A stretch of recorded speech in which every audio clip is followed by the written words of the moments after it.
Entrevista en vivo. Vamos a hablar con un experto en economía ecuatoriana, el economista Juan Rivadeneira Frich, experto en gestión de entorno, de asuntos corporativos. La economía ecuatoriana de 2026 muestra dos realidades que conviven en tensión. Por un lado, el país exhibe cifras de crecimiento tras el rebote del 2025. La economía proyecta un 2,5% impulsado por consumo, exportaciones no petroleras e inversión. Este desempeño alimenta el optimismo del gobierno, también del sector empresarial, que destacan la recuperación y la estabilidad relativa frente a otros países de la región.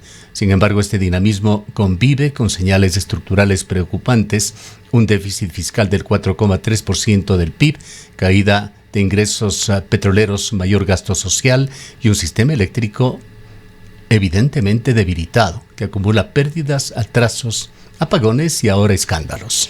Al mismo tiempo, el mercado laboral permanece estancado, incapaz de generar empleo adecuado en la magnitud necesaria, mientras la crisis energética revela fallas profundas en infraestructura y financiamiento.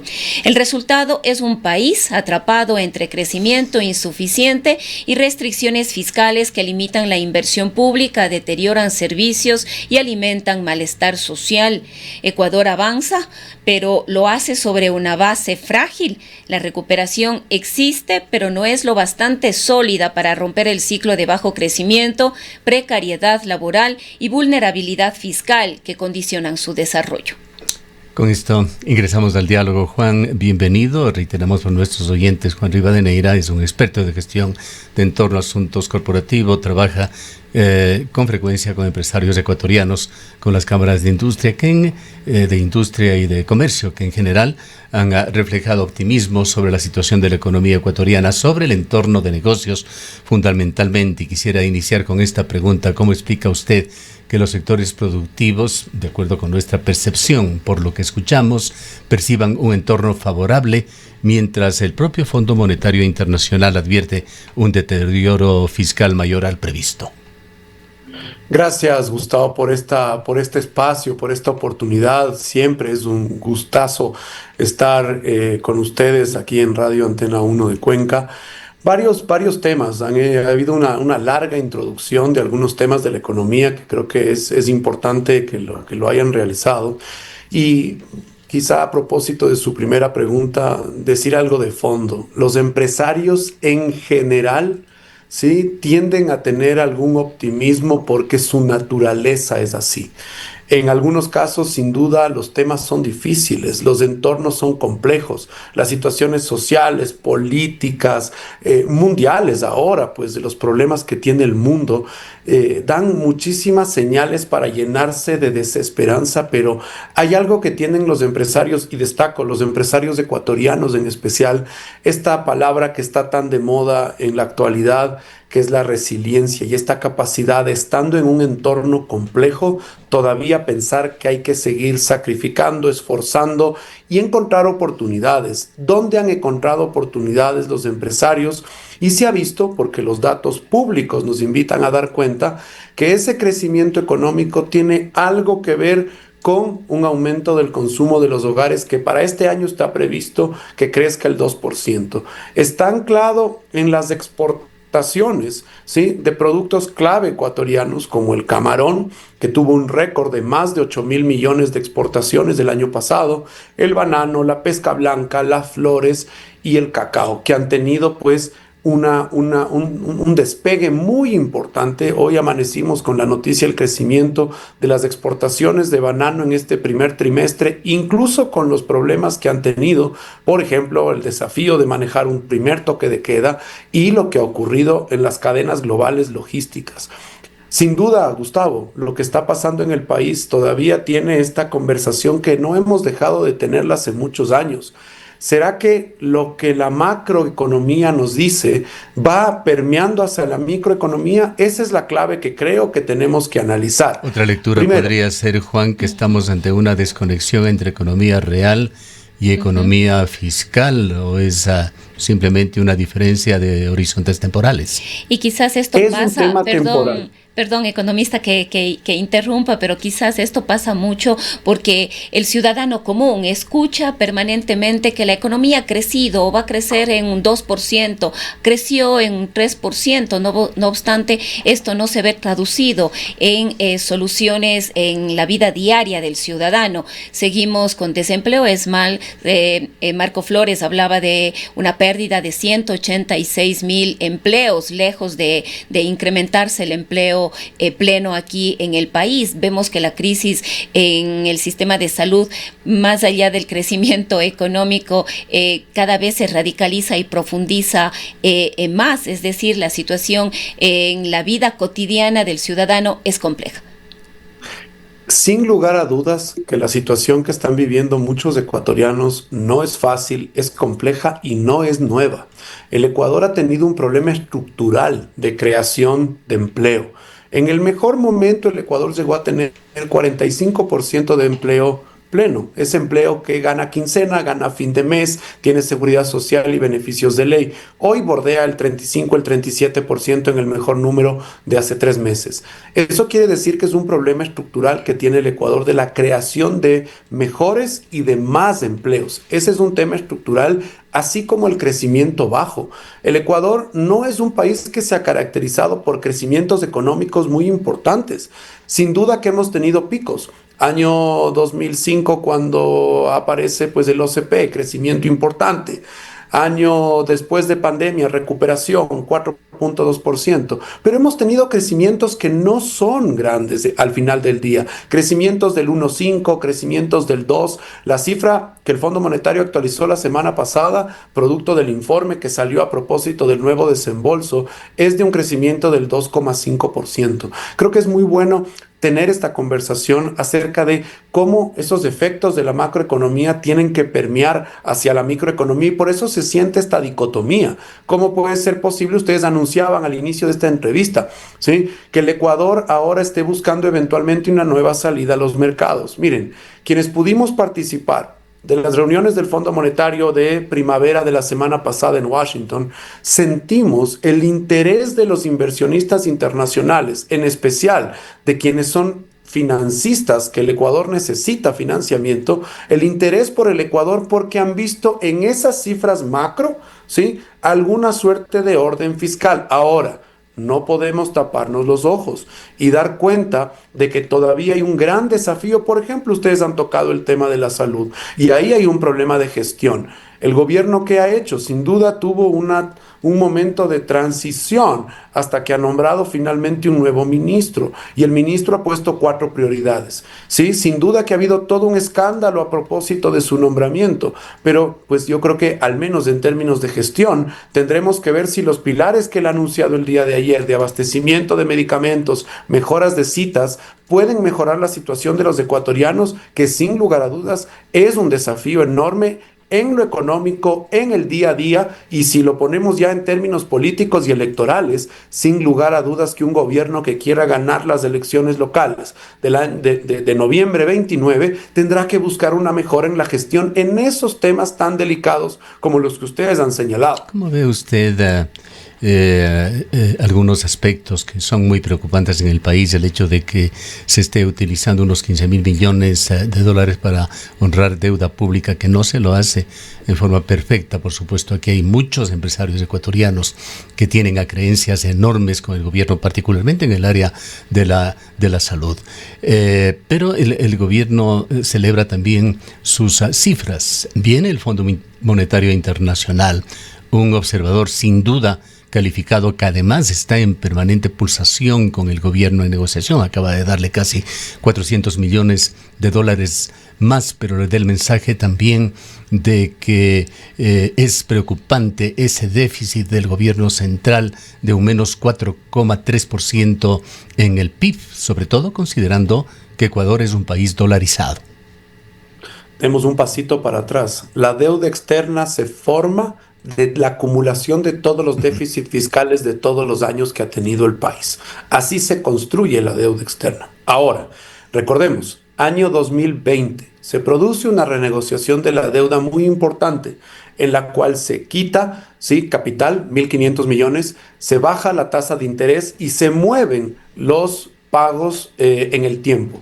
Recordábamos en 2020 que lo que restaba de aquel gobierno y el nuevo gobierno, que todavía no se sabía cuál sería, iba a tener un beneficio de que habrían unos años de menos peso de la deuda por ese refinanciamiento. ¿Y qué pasaba? Iba a llegar un año que se llamaba 2026, en el cual los pagos de deuda iban a ser más altos. Eso ya se sabía, eso no es nuevo, eso se sabía hace 6 años, cuando hace 2 gobiernos se hizo una buena renegociación que le permitió al país acceder a mejores condiciones. Un país que necesita financiamiento, precisamente el más caro es no tenerlo. Sin duda que podemos analizar cuáles son las condiciones, pero peor es que no pueda acceder a determinado financiamiento. Entonces, ya hace 6 años se sabía que venía el año 2026 y que era complejo. Por eso este año el gobierno hace lo que hace en 24 y 25 para poder generar condiciones de una emisión que estaba prevista. Recordemos, en los mismos documentos del fondo se hablaba y del gobierno de una salida a mercados. Hubo apetito por casi 18.000 millones, el gobierno decidió salir por 4.000 millones, que le permitió 3.000 millones renegociar y 1.000 millones sumarlo a sus necesidades. En términos de números, ustedes manejaban algunas cifras. El Ecuador este año necesita por amortización, ¿sí?, 8.000 millones, y las necesidades de financiamiento, que es el capital más intereses, son aquellos de 6.000 millones que ustedes señalaban. Entonces, poner esos datos es importante para que todos tengan la magnitud del desafío que hace 6 años se sabía que el Ecuador iba a tener, porque los plazos se habían movido. Esa fue la forma en que se manejó aquella renegociación y el Ecuador se preparó para estar en este momento como está, y por eso es que busca, sí, eventualmente una nueva salida por una necesidad pues mayor, menor en este caso, porque son 1.000 millones, pero acumulados serían casi 5.000 millones en un año en salida a los mercados internacionales. Usted mencionaba que había estado en la reunión de primavera del Fondo Monetario Internacional. Ojalá presencialmente, pues eso implica tener otro tipo de comunicación más allá de lo formal, de lo que pueda dejar ver el Zoom. Quisiéramos que nos comente sobre eso, qué visiones se tienen sobre Ecuador y, de paso, algo que está muy cercano a esto, su visión sobre el tratado con los Estados Unidos, el acuerdo ART, que tiene también lecturas mixtas. Ha habido preocupaciones del sector empresarial, sí, pero sobre todo yo quisiera citar una enorme preocupación que manifestó no un sector de izquierda o poco pragmático de Ecuador. Estamos hablando del exministro Mauricio Pozo, quien tuvo declaraciones extremadamente preocupantes sobre los efectos de este acuerdo, los efectos que tendrá en Ecuador. Vayamos con los dos temas: reunión de primavera del Fondo Monetario Internacional, su visión de Ecuador, y esta visión de el ART, que resulta también mixta. Gracias, Gustavo. Es incómodo hablar en primera persona, pero decirle que sí, en efecto, estuve presente 2 semanas en la ciudad de Washington, sí, cerca de las conversaciones que tiene, porque el Fondo Monetario se reúne en 2 oportunidades con mucha fuerza y con mucha potencia y con mucha concurrencia, sí, en el año. La una en primavera, que es la que acaba de ocurrir en abril, y la nueva en octubre. En este caso, la de octubre va a ser en Tailandia, y por eso muchas personas, ante la dificultad eventual de hacer un viaje tan largo, ¿sí?, decidieron convenirse en la ciudad de Washington en este abril. ¿Qué se siente en ese momento en la ciudad? Mucho movimiento, mucho interés, porque aparte todos los países miembros del fondo acuden con inversionistas, acuden con empresarios privados, acuden miembros del gobierno nacional. Estuvo presente pues la propia ministra y los equipos pues de los multilaterales que también acompañan y que representan al país. En ese sentido, ¿qué sensación ha dejado eventualmente esta visita? Como usted bien decía, una cosa es la presencialidad y otra es la virtualidad. En la presencialidad uno puede sentir finalmente el interés, pues en varias conferencias pues con algunos actores del sector privado que convenían, y en esta oportunidad promover una reunión sobre escuchar sobre Ecuador. Mire, escuchar sobre Ecuador, este pequeño país, ha causado algún interés mucho mayor que lo que solía ocurrir antes. En estas sesiones llegaban algunas personas de varios fondos grandes porque tienen muchas preguntas sobre el país. Sin lugar a dudas, y como lo hemos dicho en esta entrevista, la parte macroeconómica que la manejan muy bien, pues es algo que ven que hay un proceso de consolidación fiscal que para un manejo responsable, incluso si uno es acreedor de deuda, uno quiere sí saber que su contraparte va a hacer un buen manejo de la misma. Pero también hay muchas preguntas sobre la política. ¿Cómo marcha la política en el Ecuador? ¿Cuáles son las previsiones respecto de una nueva elección?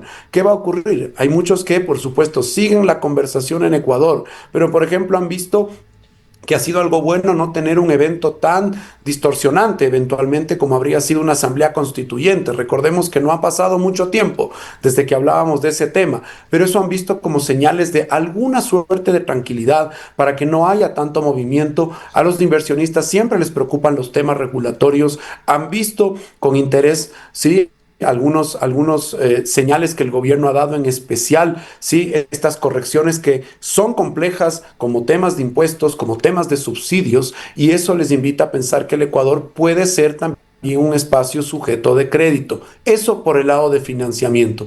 Y por el lado de ART, es un tema, le diría, Gustavo, que en estas conversaciones se toca mucho menos porque ya son temas más, digamos, domésticos de la relación no deja bilateral. De ser colateral, ¿sí? correcto.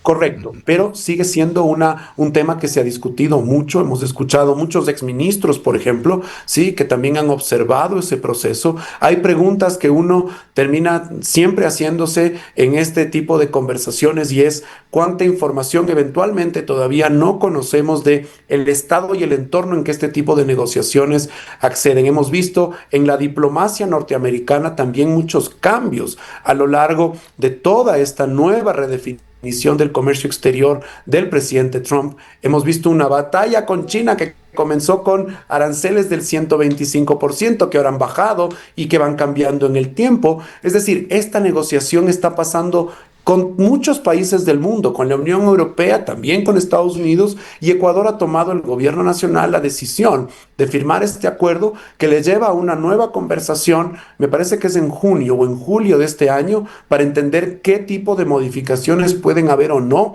a lo que se firmó y los detalles que han sido ampliamente discutidos.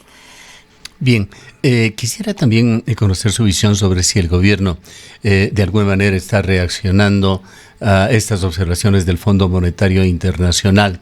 Usted ha señalado, estamos en un año preelectoral, electoral, lo llaman algunos por las es electoral, de hecho, perdón, me olvidé del anticipo de elecciones del Consejo Nacional Electoral. Estamos en pleno año electoral y ya con una campaña anticipada incluso que obliga al gobierno a actuar también políticamente. Se afirma que el gobierno no pondrá más impuestos. Esto lo han dicho a través de declaraciones oficiales, incluso del Ministerio de Economía y Finanzas. Pero también se señala que el gobierno ha puesto ya operativos en marcha, implementado ajustes recientes. Eso de la elevación del IVA en alimentos no fue accidental. La restricción al uso de créditos para el pago de impuestos, medidas que el FMI las reconoce como correctivas. El programa también menciona otras acciones previstas: reforzar controles sobre devoluciones del IVA que se están haciendo, fortalecer anticipos y retenciones de impuesto a la renta, revisar exenciones tributarias y otras medidas individualmente, diríamos, de poco impacto, pero globalmente que tratarían de estar cumpliendo con esas correcciones que pide el Fondo Monetario Internacional. ¿Qué está pasando en el país en materia de regulación y de decisiones que a través de reglamentos, sin cambios de leyes, estaría realizando el gobierno de Daniel Noboa? Y usted bien ha citado, Gustavo, cuáles han sido las cartas que ha utilizado, digamos, el gobierno para también cumplir las metas que busca, porque el programa que tiene cualquier país, por eso se llamaba la famosa carta de intención, que eso es lo que hablábamos hace muchos años. La carta de intención con el fondo es qué intención tiene una república para acceder a un financiamiento. ¿Usted quiere más financiamiento? Sus intenciones tienen que ser más agresivas. ¿Usted quiere menos financiamiento? Bueno, pues sus metas pueden ser más relajadas. Lo cierto es que hemos visto también un comportamiento especial del Fondo Monetario en todo el mundo, en esta suerte de pues aquel organismo que era visto pues como muy intransigente hace muchos años, y hemos visto en varias economías del mundo alguna suerte incluso de flexibilidad de cara a ciertas metas que eventualmente los países se prometen cumplirlas en un plazo distinto. Sobre el tema tributario que usted ha traído a la mesa, Gustavo, el gobierno hizo dos grandes correcciones que le ha llevado ahora eventualmente a no tener una nueva reforma tributaria. Hemos visto ayer, producto de una conversación muy amplia en redes sociales sobre un supuesto aumento de impuestos generales, ¿sí? Que el gobierno ha salido a desmentirlo. El gobierno hizo tres movidas, digamos, importantes en ese tema. El primero fue el aumento del IVA del 3%, tema que los economistas que usted citaba anteriormente, también más bien del lado conservador, por ponerlo de alguna etiqueta, solicitaban hace muchos años que se suba el IVA y nadie lo subía. Dos, que se eliminen los subsidios a las gasolinas regulares y nadie los quitaba. Y tres, eliminar el subsidio al diésel, que nadie pues tomaba esa decisión. En esas tres decisiones hay un impacto importante a esa pluma, sí, digamos, o a ese indicador, a esa meta de recaudación tributaria. Y ahora han venido estas otras medidas que usted señala, que van sumando. El gobierno de alguna u otra forma ha anunciado también la posibilidad de esta revisión y están en los documentos del fondo al famoso gasto tributario, sí, que son exenciones, sí, o son estas deducciones que posiblemente puedan verse reducidas, y también algunos ajustes como el que usted vio del IVA hace algunas semanas, que provocó una conversación nacional importante respecto a algunos productos que pueden ser sensibles, que luego pues hubo una corrección, en especial en el caso de un par de tipos de leche, por ejemplo, en términos de consumo masivo, pero también hubo alguna corrección en algunos pues productos que han pasado ahora a tener el 15% de IVA. Como usted dice, no es que es una medida que soluciona todo, pero sigue sumando. Y eso quiere decir que el gobierno elegido, pensando, creo, igual que usted, en que este es un año electoral, que es más complicado de cara a las urnas pensar en una reforma muy fuerte. Pienso que cualquier gobierno, pensándolo así, podría haber tomado una decisión eventualmente parecida. El día de hoy, en nuestra primera sección, hemos tratado sobre el avance de la minería en el país, que es muy preocupante, pero conocemos que sectores empresariales, creo que usted comparte su opinión, es necesario para sustentar la economía ecuatoriana en la época postpetrolera. Se ha firmado el contrato Cangrejos. Se están inflando las cifras de los beneficios para el país si es que contrastamos análisis académicos que hemos revisado sobre este tema. Se lo ve con gran optimismo. Lo cierto es que es el proyecto minero que se convertirá en el más grande del país, el primero importante, muy grande en la costa ecuatoriana, que viene de la mano de gravísimos problemas ambientales. Es un proyecto que hasta donde conocemos no tiene aún una licencia ambiental, pero se lo firmó ya con la empresa china. Por el otro lado, hemos reportado, citando a una prestigiosa agencia internacional, el caos que se vive en la frontera norte, con una ausencia no solo del Estado ecuatoriano, también del Estado colombiano, y la presencia de grupos irregulares. 700 ecuatorianos de una pequeña comunidad están sufriendo hoy las consecuencias. 350 desplazados y otros 350 atrapados en una guerra que no es de nadie, que no es de Ecuador ni de Perú, sino solamente de intereses económicos. Quisiéramos conocer su punto de vista sobre este proyecto Cangrejos. ¿Qué bondades trae para Ecuador, más allá de los graves problemas sobre los que hemos abundado en esta mañana? La previsión que tienen las cifras oficiales, al menos para este año, es que serán algo más de 4.000 millones de dólares las exportaciones mineras. Sí, ahora ya hay una categoría de exportaciones mineras que podrían superar esos 4.000 millones, que en este caso pues se concentrarían principalmente en dos proyectos que ya están en explotación. El proyecto que se encuentra pues en Zamora y el otro que se encuentra pues en la parte norte de Zamora hacia Morona, Santiago. Estos son el caso de Lundin y de Exa, Ecuacorriente, que también tiene una inversión china y que son de oro, de plata, y el otro es de cobre. Esos son los dos que están en explotación, y hay al menos 10 proyectos importantes en Ecuador que están en una suerte de listado. Uno es el que usted ha citado y que consumiendo la misma información pública que usted ha consumido, Gustavo, puedo pues dar más que la información que los medios han recogido y que la firma de aquel contrato ya de explotación hemos conocido públicamente. Los detalles pues quizá nos quedamos cortos a propósito ya de los temas de proceso, de tiempos incluso, porque la explotación y muchas personas, el problema de la minería a veces es que genera estas cifras y dicen, hay 5.000 millones de dólares en esa mina, y mucha gente cree que son 5.000 millones de dólares que se acreditan en una cuenta al día siguiente. La minería, y para las personas que trabajan en minería, incluso son proyectos que tienen hasta 50 años, hasta 80 años. Esto es la tradición, por ejemplo, en Chile, por ejemplo, en Perú, por ejemplo, en Australia, ¿sí? Que hemos visto en las cuales mucho tiempo un campo tiene que tomar para que ese tipo de ingresos lleguen, porque toma mucho tiempo un proceso minero. Las preocupaciones que usted tiene, Gustavo, creo que son las mismas que al menos quienes nos preocupa también los temas ambientales, pero también hay una balanza para entender qué puede pasar con el desarrollo de un sector que para el Ecuador le significa algunos ingresos y que también tiene una dicotomía compleja que le hemos conversado en este espacio. Tenemos una entrada de la minería ilegal, ¿sí? Que lo que nos ha demostrado es que donde hay recursos o llega esta suerte de minería formal o van a llegar los ilegales. Va a llegar la minería ilegal, sí, en los lugares donde no se debe dar minería, donde se ha preservado esos espacios.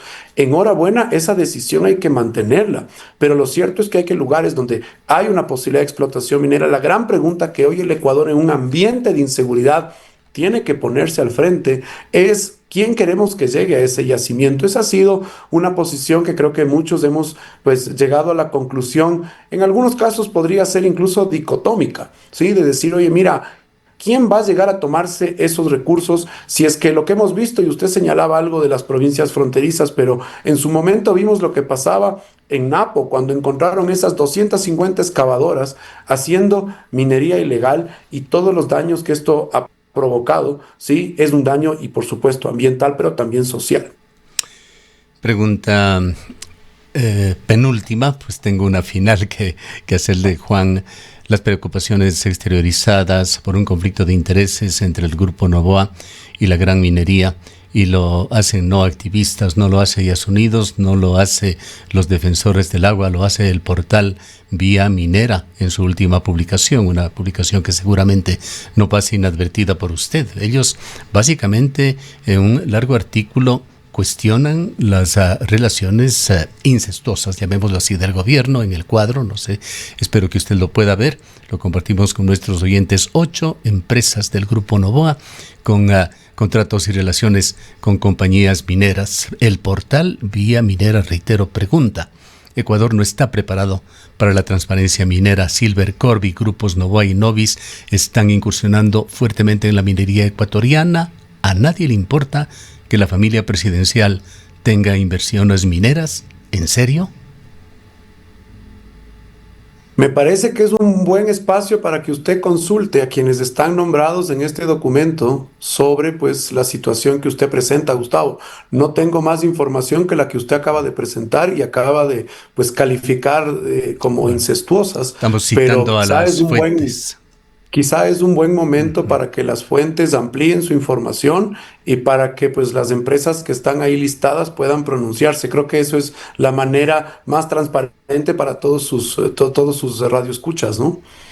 Bien, para finalizar, Juan, quisiera preguntarle sobre la posición suya, que la consideramos también una posición cercana a lo que es el conglomerado empresarial ecuatoriano. ¿Qué reformas concretas o qué caminos concretos considera usted debe seguir el gobierno de Daniel Noboa para resolver los más graves problemas de esta crisis que está afectando al país? Esta crisis, además, que es multifuncional. Pienso que hay un desafío muy importante y es sin duda el principal que nos provoca muchas conversaciones públicas, y es del tema de la seguridad. Eso nos ata directamente con la economía. Una población que vive en una situación de inseguridad compleja, sin lugar a dudas, tiene un problema y un impacto de cara a la producción. Mire, aquí en Quito, donde yo vivo, y seguramente en varias ciudades más del país. Creo que en muchos casos a veces se siente esa paz tan agradable cuando uno visita la querida ciudad de Cuenca, pero aquí hay veces y ocurre, por ejemplo, en muchos lugares que comercios tienen que cerrar y bajar sus Lanfords a las 4 de la tarde, no pueden aprovechar la venta de las personas que salen de sus oficinas, de sus puestos de trabajo, porque la inseguridad pues impide que continúen. Ese es un primer gran tema que es muy grande y es muy grave. El segundo es cómo atraer y generarle al país un cauce, ¿sí?, que acompañe estas cifras macroeconómicas con lo que se suele hablar de cómo permean hacia la microeconomía y cómo se puede sentir que la gestión puede empujar a sentir una mejor situación social en la gente, por ejemplo, en los servicios, como ustedes han citado. Ese es un gran desafío que tiene el gobierno y los próximos gobiernos, porque son temas complejos que arrastramos de algún tiempo y que deben ser solucionados. Generarle a la tranquilidad de los inversionistas ecuatorianos, y ahí pues el gusto de poder estar muy cerca de muchos empresarios ecuatorianos que todos los días, pese a todo lo que hemos conversado y a lo difícil que resulta en muchos casos hacer negocios en el Ecuador, le siguen apostando y siguen buscando oportunidades. ¿Cómo darles a ellos alguna suerte de certidumbre de hacia dónde el país, en este ambiente de incertidumbre que tiene el mundo, pueden asegurar que el futuro próspero de sus empresas sí genere además la construcción de empleos prósperos para nuevos trabajadores? Entonces creo que hay un tema, y los jóvenes en especial, Gustavo, los jóvenes que hemos visto los números precisamente en todos los reportes públicos, cuántos chicos de entre 15 y 24 años, sí, la cifra ya desde 15 años en adelante se considera en edad de trabajar, sí, cuántos 15 y 24 años tienen un empleo, hoy con mejor preparación que sus padres, con más títulos, con más certificaciones, sus padres y sus abuelos orgullosos de ellos que han mejorado, que son más preparados pero que no encuentran un empleo. Es fijarse en los jóvenes y qué pueden hacer por ellos también. Bien. Muchísimas gracias por habernos acompañado en esta mañana. Gustavo, encantado. Declaraciones del economista Juan Rivadeneira Frich, experto en gestión de entorno y asuntos corporativos. Son las 8:51. Ok, entonces digamos que lo mismo que pagamos de arriendo, pagaríamos de la casa nueva. Ajá, pero